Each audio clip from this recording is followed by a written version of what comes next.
let's start with how this all started. Yes, in 2014 I was diagnosed with stage 2 esophagus cancer. But that's not really the story I want to tell. I was diagnosed with that. The doctors always told me that I should be fine in the end. They said it was going to be difficult, but that I was going to be fine in the end of the treatment. Unfortunately, I had an operation. They had to operate me. I had surgery, and that's when things went wrong. I had not massive, but big complications after the surgery, and that's when the doctor said, well, we're going to do everything we can. We haven't seen this before. We don't know why this happened. We're going to do whatever we can. That was the scary moment. It went well. The second surgery went well. And eventually, after 5 weeks of being in hospital, the doctor said, okay, you're fine, go home. And I thought it was over. I went home and I thought that all of that was over. And I was so looking forward to going back to my life. I had this idea of, I want to go back to my life. At the beginning of the illness, I had heard all these people who, after something like that, they completely change.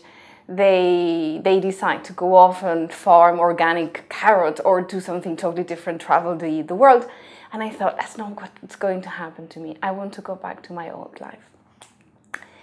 I went home and I realized that, first of all, my old life was gone and it was gone forever. And that I had found a different sort of life. And the first thing I wanted to do was ask people. I wanted to know how others lived it. And the first reference I had was the hospital, was my nurses and the doctors. The nurses and the doctors at hospital, they did such an amazing job. They tell you what's going to happen to you. They listen. They listen with such respect for you that I wanted to go back to them and tell them, but you said it was over and it's not. I have another part of this that no one told me about. No one said, Vega, be aware, because this is not over for you. The medical part might be over, but you're going to go through another phase. And there's things that might happen to you, and these will be your resources. No one said that to me. And I so wanted to meet others that had gone through the same as me, to ask them, how did you do this? And I really wished that those people had been my nurses, my doctors. So why we are here, this is how it started. So why? I wanted to give that message. I wanted, on the one hand, tell other people, even if your medical part is over, the process isn't. And the process, it's an amazing process. There will be fear, there will be anxiety, there will be bad things, but there's also positive things. And I think that if you manage to find the positive and concentrate on that, you find a space that you didn't know was there. You find this strength in you. You find this space. That's when I understood why people then change completely their lives and they go off and travel the world or become what they wanted to do. There is this space that you had that wasn't explored, that you didn't know was there, and it might come up. And I think that would be neat, that I wanted to share that.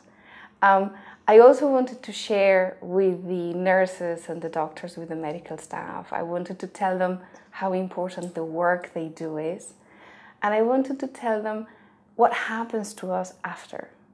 Because I think that way they can also do that transition better. They can also say, okay, you're not coming to chemotherapy anymore. You're leaving the hospital, you're leaving this weird space. The hospital is this weird space of safety and danger at the same time. You're leaving this space. This is what might happen to you. These will be your resources. I didn't want people to feel that they're alone while going through this. There's so much work with people while they're being sick. And I wanted to also let people know that even after they are sick, while they're healing, while they're processing what's happening to them, that they're also not alone, that there's people that went through it, and that it's also a process. It takes its time. And I think that if you do it with others, it will be a lot easier.